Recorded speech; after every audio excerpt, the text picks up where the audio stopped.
I think that one of the characters that I highlight the most is Angami Zapu Phizo.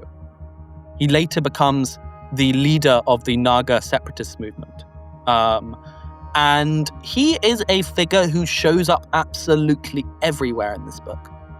He's living in Rangoon in the early years. He witnesses the debates over whether Burma should be separate from India, and that inspires him that perhaps Nagaland should also be separate from India.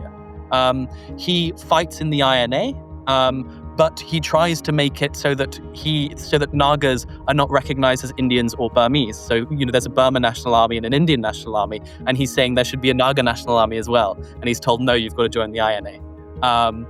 Later, he goes back to Nagaland, and he sees that the Naga territories are actually divided. They are partitioned between India and Burma. And a lot of his early vocabulary, when he's not talking about Naga separatism.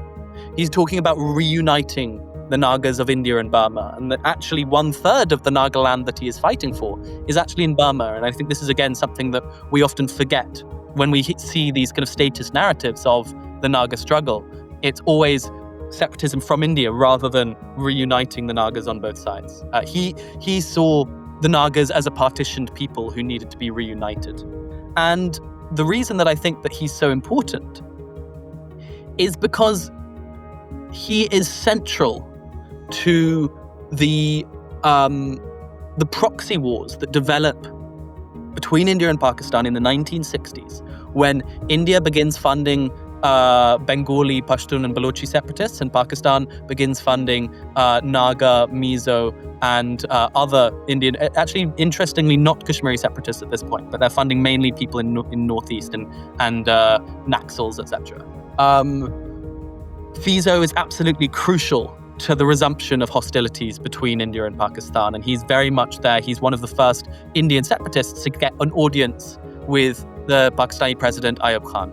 And what we forget is in the wake of the Nehru-Liaquat Pact in the 1949, I believe it is, India and Pakistan managed to a remarkable extent to put their hostility at bay.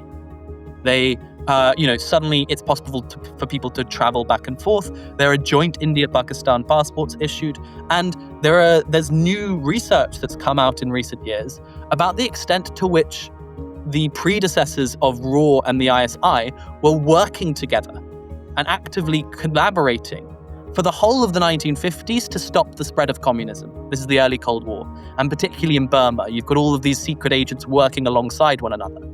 That completely breaks down by the end of the 1950s, and yet there's this fascinating decade that basically never been written about, where it's what was that recent the Shah Rukh Khan film Pathan, where you've got the kind of ISI and RAW agents falling in love. It's literally that for a decade. For me, that is one of the stories that I found most fascinating. And Phizo, this character who features very rarely in discussions on India's modern history, is actually A, the leader of one of the most important separatist movements, B, absolutely central to the INA, Burma's partition, etc., but then C, is a crucial player in the resumption of hostilities between India and Pakistan in the 1960s. And I think that his life is one where, there were literally 2 or 3 books that one can read on him that have been published. And I think that is awful, and I think that a lot more research on him should be done.